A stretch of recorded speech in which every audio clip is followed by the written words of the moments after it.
উপদেশক 7 অধ্যায় 1 আৰু 8 জন্মৰ দিনতকৈ মৰণৰ দিন ভাল, কাৰ্যৰ আৰম্ভণতকৈ তাৰ শেষ ভাল, কাৰ্যৰ আৰম্ভণতকৈ তাৰ শেষ ভাল। মৰণৰ দিন জন্মৰ দিনতকৈ ভাল। বাইবেলে আমাক এইদৰে শিকাইছে।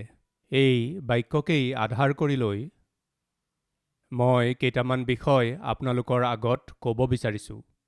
আপুনি মন কৰিব, দৌৰ প্ৰতিযোগিতাত ভাগ লোৱাসকল তেওঁলোকে কেৱল দৌৰাৰ কাৰণেই পুৰস্কাৰ নাপায়।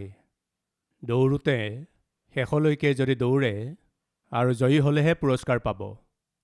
তেনেকৈয়ে আমিও আত্মিক জীৱনৰ ভাল আৰম্ভণিৰ কাৰণে আমি কিৰীতি নাপাম।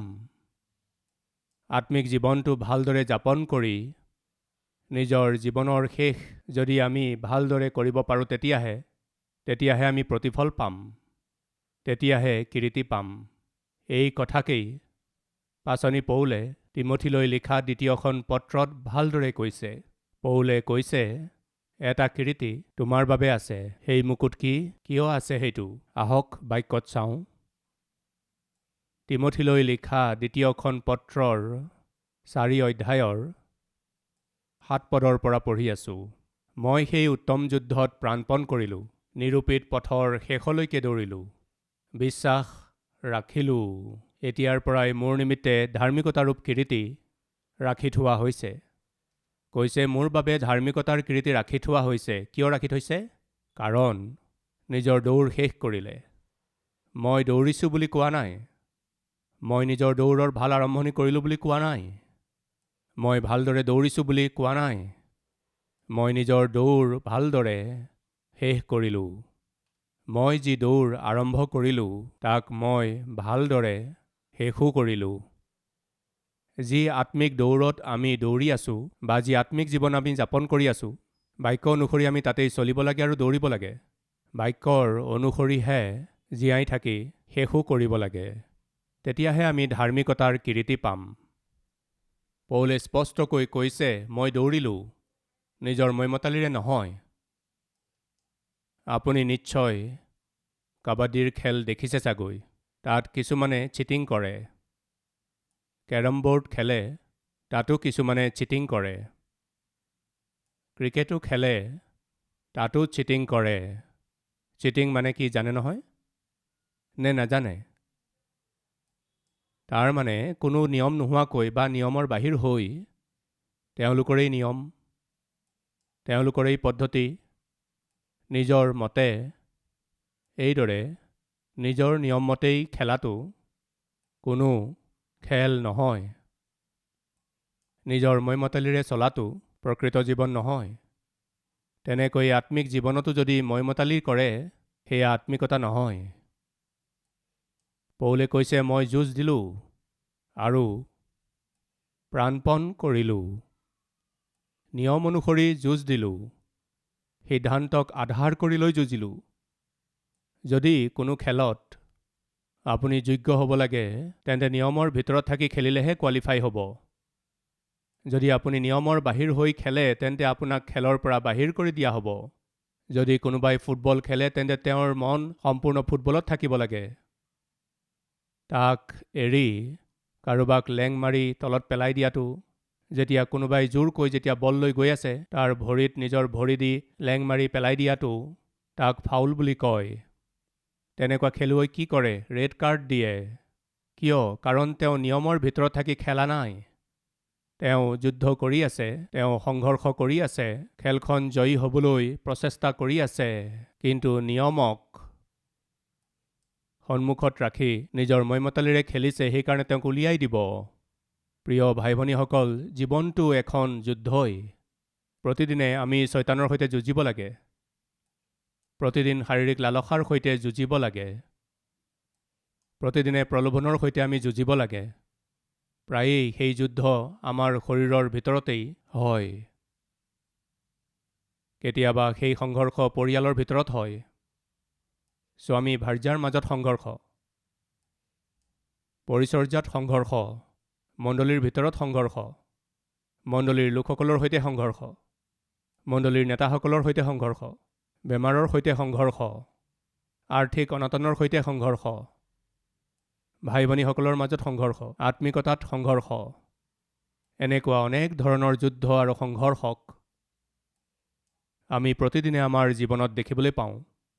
আৰু এই সংঘৰ্ষবোৰত আমি জয়ী হ'বলৈ হ'লে বাক্য নামৰ যি বিধান আছে তাৰ মতেহে আমি যুঁজিব লাগিব। পৰিচৰ্যাত আমি যদি জয়ী হ'ব লাগে তেন্তে বাক্যত যি নিয়ম ঈশ্বৰে আমাক দিছে তাৰ অনুসৰিহে চলিব লাগে আৰু কাৰ্য কৰিব লাগে। পৰিয়ালত যদি কিবা শয়তানৰ সৈতে যুঁজিব লাগে বাক্যেৰেহে কৰিব পাৰিব। আজি আপুনি কিহেৰে সৈতে যুঁজি আছে? আজি আপুনি কিহৰ সন্মুখীন হৈ আছে মই নাজানো। আপোনাৰ প্ৰতিদিনৰ যুদ্ধ সংঘৰ্ষ আপুনিহে ভালদৰে জানে, কিন্তু আপুনি ভালদৰে যুঁজিব লাগিব। যিহকেই আপুনি পাব বিচাৰিছে তাক নিয়মত থাকিহে কৰিব লাগে। কিছুমানে চাকৰি পাবলৈ চেষ্টা কৰে, নিয়ম অনুসৰি সঠিক প্ৰকাৰে চাকৰি পাবলৈ চেষ্টা কৰক। নকল চাৰ্টিফিকেট লগায়, নকলি এক্সপেৰিয়েঞ্চ চাৰ্টিফিকেট লগায়। কিয়? কাৰণ চাকৰিটো পাব লাগে কাৰণে, সফল হ'বৰ কাৰণে, পৰীক্ষাত পাছ হ'বৰ কাৰণে। অগণন নকল লৈ আহে আৰু নকল কৰে। আগৰজনৰ পৰা কাষৰজনৰ পৰা কপি। মই যেতিয়া পঢ়ি আছিলোঁ মই মেথছ অকণো নাজানিছিলোঁ আৰু মোৰ আগত যিজন বহিছিল তেওঁ মেথছ বৰ ভালদৰে জানিছিল। মেথছৰ কাৰণে সিয়েই মোৰ সহায় হৈছিল। তেওঁ পেপাৰখন অলপ কাষত থৈ লিখিছিল, মই সকলো দেখিছিলোঁ আৰু লিখি লৈছিলোঁ। সেইকাৰণে তেওঁৰ সৈতে বৰ প্ৰেমেৰে থাকিছিলোঁ। তাৰ সৈতে মোৰ বন্ধুত্ব ভাল আছিল। সদায় তাক ফুৰাবলৈ লৈ যাওঁ, তাৰ সৈতে খেলোঁ। যদি কিবা খাবলৈ বিচাৰে তেন্তে লগে লগে দি দিওঁ। সি জনা নাছিল যে মই ইমান প্ৰেম কিয় দেখুৱাইছোঁ, কাৰণ পৰীক্ষা আহি আছে।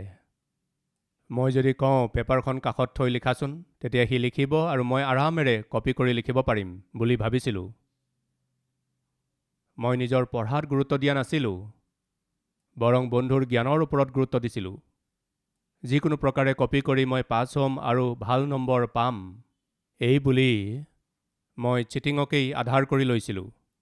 আৰু তাত প্ৰায় 10খন বেঞ্চ আছিল। তাৰ নম্বৰ আছিল 10, মোৰ নম্বৰ আছিল 11। 1, 2, 3, 4, 5, 6, 7, 8, 9, 10। 10 নম্বৰ আছিল তাৰ লাষ্ট বেঞ্চ। সি ইয়াত বহিছিল আৰু মোৰ নম্বৰ আছিল 11। মোৰ নম্বৰটো তাত আহিল। এক্সাম হললৈ যোৱাৰ পাছত আৰে মোৰ ৰক্ষকজন ক'ত, মোক বচাওঁতাজন ক'ত? দেখিলোঁ সিটো তাত বৰ আৰামেৰে পিছফালে বহি আছে আৰু মোৰ নম্বৰ সেই আগৰ বেঞ্চত আহিল। মই মূৰে কপালে হাত দিলোঁ। সম্পূৰ্ণ টেনশ্যনত পৰিলোঁ, ব্যাকুল হৈ পৰিলোঁ।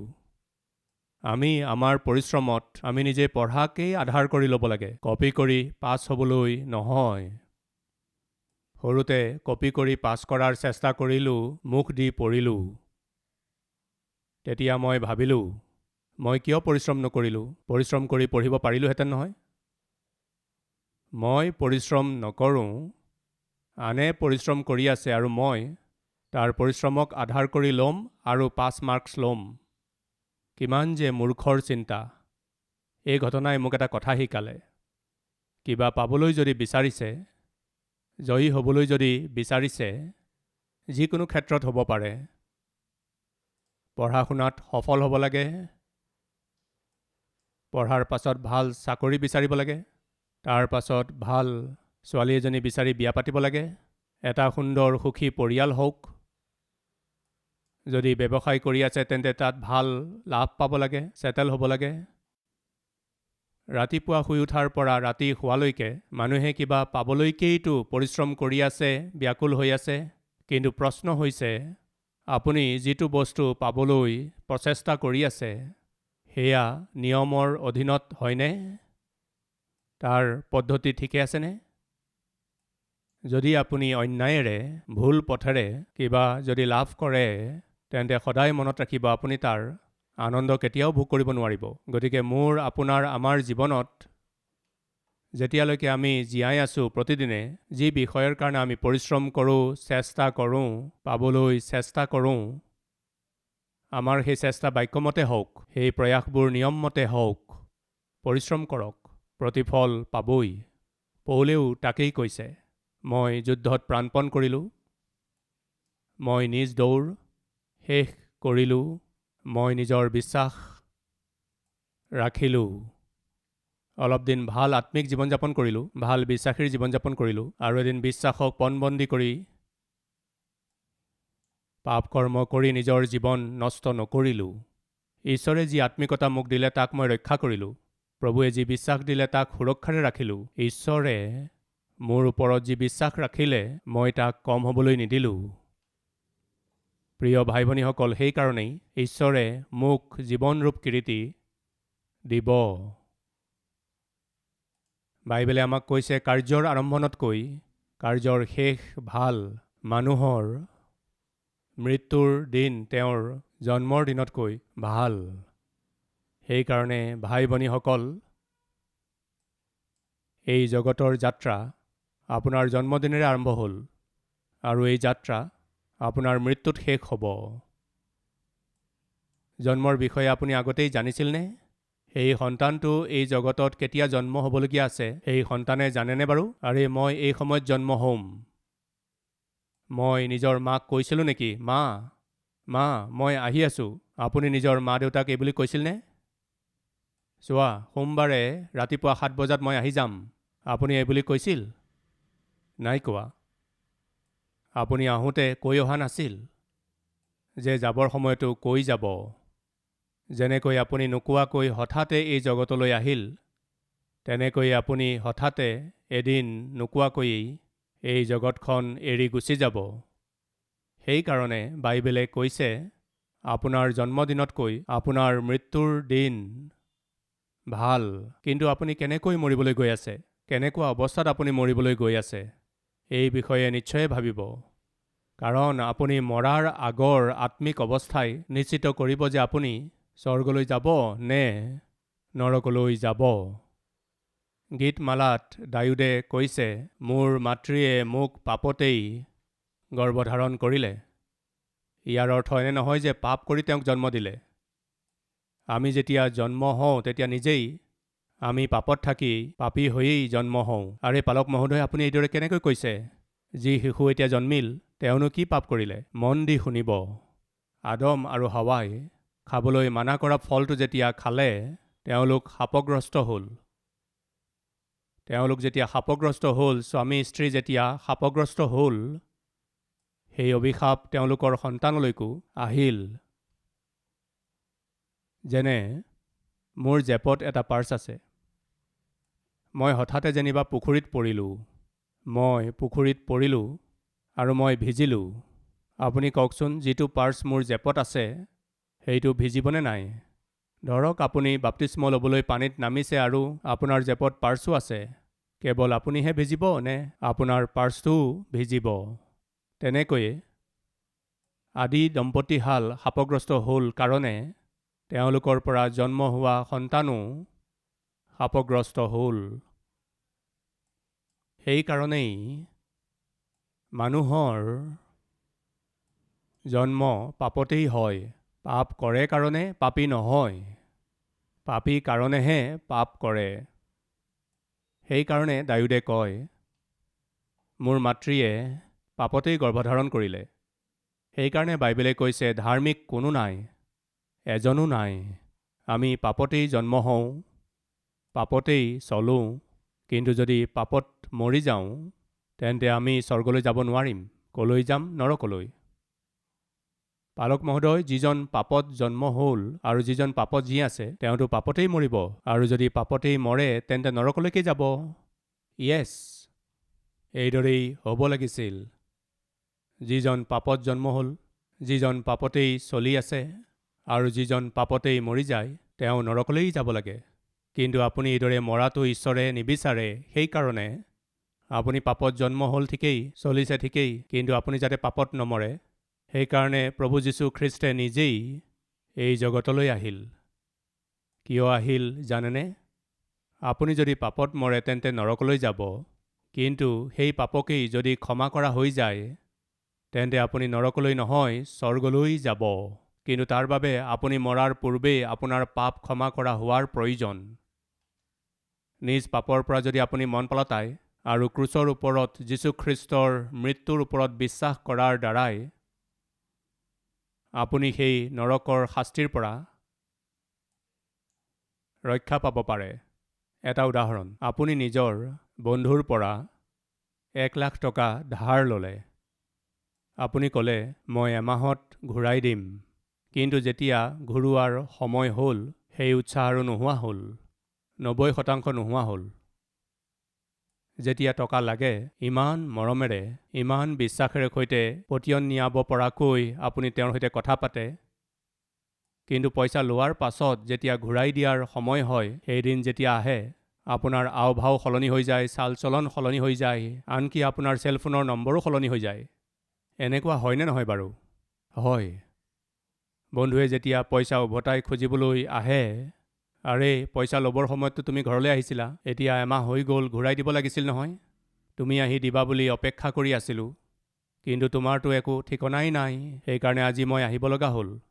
আৰে 1,00,000 টকা লৈছা, প্ৰয়োজন বুলি ক'লা, এতিয়া মোৰ প্ৰয়োজন হৈছে, মোক টকা লাগে, বাছ এসপ্তাহতে দি দিম। মোৰ বন্ধু এজনে এসপ্তাহত টকা দিম বুলি কৈছে, পালেই দি দিম। এসপ্তাহ হৈ গ'ল, দিব লাগিছিল নহয়, নিদিলে, ফোন কৰে, আৰে বেয়া নাপাবা ভাই, আৰু এটা সপ্তাহ। ঠিক আছে, একো কথা নাই। এসপ্তাহৰ পাছত কল কৰে, কিন্তু কল নুঠায়। সাধাৰণ কথা। পুনৰাই কল কৰোঁতে কল কাটি দিছে, এনেকুৱাও হয়। অলপ পাছত পুনৰাই কল কৰোঁতে নাম্বাৰটোৱেই ব্লক কৰি দিলে, এনেকুৱাও হয়। কিছুদিনৰ পাছত পুনৰাই কল কৰোঁতে যিটো নম্বৰত আপুনি যোগাযোগ কৰিব বিচাৰিছে সেই নম্বৰটো এতিয়া বন্ধ হৈ আছে, এনেকুৱাইতো হয়। Switch off. আৰু এয়া কি, ছুইচ অফ কৰি দিলে? আপোনালোকৰ কিমানে বাৰু ধাৰ দিছে হাত দাঙকচোন, ধাৰ দিয়াসকল। আৰু কিমানে ধাৰ লৈ থৈছে হাত দাঙকচোন।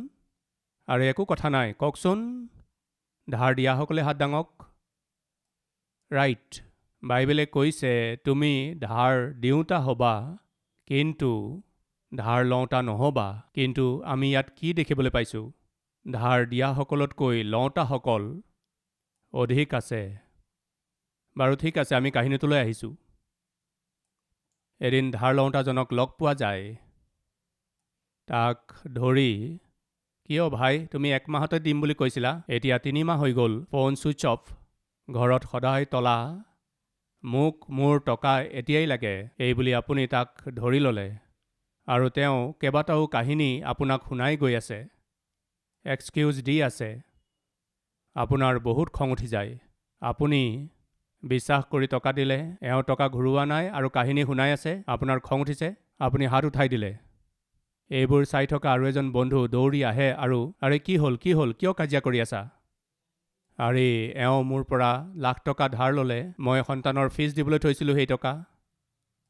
1 মাহতেই ঘূৰাই দিম বুলি কৈছিল, এতিয়া না ফোন উঠাই, ঘৰলৈ গ'লে ঘৰত তলা আছে, ফোন ছুইচ অফ কৰি থৈছে, এতিয়া টকা খোজোতে ইটো সিটো কাহিনী শুনাই আছে। আৰু এইদৰে ধাৰ দিওঁতাজনে নিজৰ দুখৰ কথা ক'লে। তেতিয়া এই তৃতীয় ব্যক্তিজনে কয়, এয়াতো ঠিক কথা হোৱা নাই, তুমি পইচা লৈছা যেতিয়া 1 মাহত ঘূৰাই দিব লাগিছিল, আৰু মোৰ হাতত থকা হ'লে মই দিলোহেঁতেন। মোৰ সময় বেয়া চলি আছে, মই ফোন উঠাব পৰা নাই। মই পইচা যোগাৰ কৰিবলৈ বহুত চেষ্টা কৰিলোঁ, ক'তো নহ'ল, সেইকাৰণে মই ফোনটোও ছুইচ অফ কৰিলোঁ। মই কি কৰোঁ? মই বহুত চেষ্টা কৰিলোঁ, কিন্তু নোৱাৰিলোঁ, ধাৰ লোৱাজনে ক'লে। সেই তৃতীয় ব্যক্তিজন, যিজন তেওঁৰ বন্ধু আছিল, ক'লে, যি হ'ল বাৰু, কিন্তু এতিয়া পইচাটো দিবই লাগিব। হ'ব বাৰু, ময়েই দি দিছোঁ। আৰু এইদৰে এজন তৃতীয় ব্যক্তিয়ে আহি সেই ব্যক্তিজনক টকা দি দিয়ে। এতিয়া ধাৰটো মৰা গ'লনে নাই বাৰু? আপুনি কওকচোন। ধাৰ মৰা হ'ল। ধাৰ দিওঁতাজনৰ এতিয়া সেই অধিকাৰ আছেনে সেই ব্যক্তিজনক গালি পৰাৰ, বুকুত খামোচ মাৰি ধৰাৰ? তেওঁক গালি পৰাৰ অধিকাৰ আছেনে? নাই। কিয় নাই? কাৰণ তেওঁৰ ধাৰটো অন্য কোনোবাই আহি মাৰি দিলে। সেইকাৰণে ধাৰ দিওঁতাজনৰ এতিয়া ধাৰ লওঁতাজনৰ ওপৰত কোনো অধিকাৰ নোহোৱা হ'ল। প্ৰিয় ভাই ভনীসকল, আমি সকলোৱেই জন্ম হোৱাৰ পৰা এতিয়ালৈকে মৰালৈকে নাজানো কিমান পাপ কৰিছে আৰু কৰিম। ৰাতিপুৱা শুই উঠাৰ পৰা ৰাতি শোৱালৈকে আমি কি যে কৰোঁ। চকুৰ দৃষ্টিত পবিত্ৰতা নাই, কথা বতৰাত পবিত্ৰতা নাই, চাল চলনত পবিত্ৰতা নাই, চিন্তা বিবেচনাত পবিত্ৰতা নাই, সম্বন্ধবোৰত ব্যৱহাৰত পবিত্ৰতা নাই, বহুতো লোকৰ পাৰিবাৰিক বন্ধনত পবিত্ৰতা নাই। ৰাতিপুৱা শুই উঠাৰ পৰা ৰাতি শোৱালৈকে বহুতো পাপ। এনেকুৱা এজন পাপী মানুহ হঠাতে যদি মৰি যায় তেন্তে ক'লৈ যাব? পোনে পোনে নৰকলৈ যাব। কিন্তু ঈশ্বৰে আপোনাক মোক আমাৰ সৈতে বৰ প্ৰেম কৰে। বাইবেলে ইয়াকে কৈছে, ঈশ্বৰে জগতক ইমান প্ৰেম কৰিলে। কিমান? ইমান। মানৱ জাতিক ঈশ্বৰে সীমাহীন প্ৰেম কৰিলে। এইদৰে মানুহক ঈশ্বৰে প্ৰেম কৰিলে কাৰণে মৰাৰ পাছত তেওঁ যাতে নৰকলৈ যাব লগা নহয়, সেইকাৰণে প্ৰভু যীশুখ্ৰীষ্ট নিজেই জগতলৈ আহিল। কিয় আহিল? মানুহে যি পাপ কৰিলে তাৰ কাৰণে তেওঁ শাস্তি পাব লাগে। আৰু সেই শাস্তি হৈছে নৰক, যাক মানুহে সহ্য কৰিব নোৱাৰে। সেইকাৰণে যেনেকৈ সেই তৃতীয় ব্যক্তিজনে আহি যদিও তেওঁ নিজে ধাৰ লোৱা নাই, তথাপিও তেওঁ ধাৰ মাৰিলে, ধাৰ খুজি সেই ধৰুৱাজনক ধাৰৰ পৰা মুক্ত কৰিলে, তেনেকৈয়ে স্বয়ং যীশুখ্ৰীষ্ট এই জগতলৈ আহিল আৰু পাপৰ কাৰণে যি শাস্তি মানুহৰ ওপৰত আহিবলগীয়া আছিল সেই শাস্তি তেওঁ নিজৰ ওপৰত ল'লে। মানুহৰ শাস্তি নিজৰ ওপৰত লোৱাৰ কাৰণে শাস্তি পোৱা আমি আৰু আপুনি বাচি যাওঁ যীশুখ্ৰীষ্টৰ মৃত্যুৰ কাৰণে। আৰু যি শাস্তি আপুনি পাবলগীয়া আছিল তাক নিৰস্ত কৰা হ'ল। এতিয়া আপোনাৰ দণ্ডাজ্ঞা নাই। ধৰুৱাজনে আৰু এতিয়া ধাৰ খুজিবৰ প্ৰয়োজন নাই, কাৰণ এজন তৃতীয় ব্যক্তি আহে আৰু দয়া কৰি তেওঁৰ ধাৰ মাৰি দিলে। এতিয়া ধৰুৱাজনে 1 টকাও ঘূৰাই দিবৰ প্ৰয়োজন নাই। ধাৰ দিওঁতাজনৰ অধিকাৰ সম্পূৰ্ণৰূপে নিৰস্ত কৰা হ'ল। কিন্তু সেই ধৰুৱাজনে কৰিবলগীয়া কামটো হৈছে, তেওঁ যেতিয়া ধাৰ মাৰিব নোৱাৰাৰ দৰে এটা অৱস্থাত আছিল, তেওঁক লাজ অপমানৰ পৰা বচাবলৈ, তেওঁক কষ্টদায়ক সময়ৰ পৰা উলিয়াবলৈ যি তৃতীয়জন বন্ধু আহিল, আৰে চিন্তা নকৰিবা, মই এই পইচা দি দিছোঁ, এই বুলি কৈ তৃতীয় ব্যক্তিজনে যেতিয়া ধাৰ মাৰি আছিল, তেতিয়া ধাৰ লওঁতাজনে কি কৰিব লাগে? তাক স্বীকাৰ কৰিব লাগে। ঠিকেই ক'লো নে নাই? ধৰুৱাজনে তৃতীয় ব্যক্তিজনক স্বীকাৰ কৰিব লাগে। আৰে ভাই, বহুত বহুত ধন্যবাদ। আৰে তুমিতো একদম মোৰ কাৰণে স্বৰ্গদূতৰ নিচিনা হৈ আহিলা, ধাৰ মাৰি দিলা, নহ'লে যে মোৰ অৱস্থা কি হ'লহেঁতেন। বহুত বহুত থেংকছ। গোটেই জীৱন তোমাৰ এই উপকাৰ নাপাহৰিম, এই সহায়ক মই কেতিয়াও নাপাহৰিম। সাধাৰণতে এইদৰেই ক'ব। গতিকে এইদৰে যেতিয়া এজন তৃতীয় ব্যক্তি আহি সেই ধৰুৱাজনৰ ধাৰ মাৰি দিলে বা তেওঁৰ ধাৰ খুজিলে, গতিকে তেওঁক স্বীকাৰ কৰিব লাগে। যিজনে সহায় কৰিলে তেওঁক স্বীকাৰ কৰিব লাগে। সহায় কৰোতাজনৰ প্ৰতি কৃতজ্ঞতাপূৰ্ণ জীৱন হ'ব লাগে। হয়নে নহয়? যদি মই ঠিক কথা কৈছোঁ যেন লাগিছে তেন্তে হাত দাঙকচোন। ৰাইট, সকলোৱে মানিছে তাৰমানে? ময়ো তাকেই কৈছোঁ। পাপ আমি কৰিলোঁ, শাস্তি আমি পাব লগা আছিল, কিন্তু যিহেতু ঈশ্বৰে আমাক প্ৰেম কৰে, নিজেই নামি আহিল আৰু আমাৰ শাস্তি নিজৰ ওপৰত ল'লে। এতিয়া আমি কি কৰিব লাগে? তেওঁ যি ত্যাগ কৰিলে তাক আমি স্বীকাৰটো কৰিব লাগিব। তেওঁৰ সেই ত্যাগক স্বীকাৰ কৰি এই জগতৰ যাত্ৰা শেষ নোহোৱালৈকে আমি তেওঁৰ প্ৰতি কৃতজ্ঞ জীৱন যাপন কৰিব নালাগেনে? হয়নে নহয় বাৰু? ইয়াক বাইবেলে এইদৰে কৈছে যে যিসকলে তেওঁক স্বীকাৰ কৰিলে, কাক? যীশুখ্ৰীষ্টক। চাওক, যোহন 1:12 কি লিখা আছে? তথাপি যিমান মানুহে তেওঁক গ্ৰহণ কৰিলে, তেওঁ তেওঁলোকক ঈশ্বৰৰ সন্তান হ'বলৈ ক্ষমতা দিলে। কি লিখা আছে? তেওঁ তেওঁলোকক ঈশ্বৰৰ সন্তান হ'বলৈ ক্ষমতা দিলে। অৰ্থাৎ যিসকলে তেওঁৰ নামত বিশ্বাস কৰে। যিজনে প্ৰভু যীশুখ্ৰীষ্টক বিশ্বাস কৰে, তেওঁ ঈশ্বৰৰ সন্তান হোৱাৰ ক্ষমতা লাভ কৰে। আমি যদি ঈশ্বৰৰ ৰাজ্যলৈ গৈ তেওঁৰ সৈতে বাস কৰিব লাগে, তেন্তে তেওঁৰ সন্তান হ'ব লাগিব। আৰু তেওঁৰ সন্তান হ'বলৈ এই পৃথিৱীত এটাই পথ আছে, আৰু সেয়া হৈছে যীশুখ্ৰীষ্টক নিজৰ ত্ৰাণকৰ্তা ৰূপে গ্ৰহণ কৰা। যীশুখ্ৰীষ্টক নিজৰ উদ্ধাৰকৰ্তাৰূপে গ্ৰহণ নকৰাকৈ আপুনি স্বৰ্গলৈ যাব নোৱাৰিব। প্ৰভু যীশুখ্ৰীষ্টে কৰা ত্যাগত বিশ্বাস নকৰাকৈ নিজৰ পাপময় জীৱন প্ৰভুৰ হাতত শোধাই দি প্ৰভু যীশুখ্ৰীষ্টে যি নতুন জীৱন দিছে তাক গ্ৰহণ নকৰাকৈ আপুনি স্বৰ্গলৈ যাব নোৱাৰিব।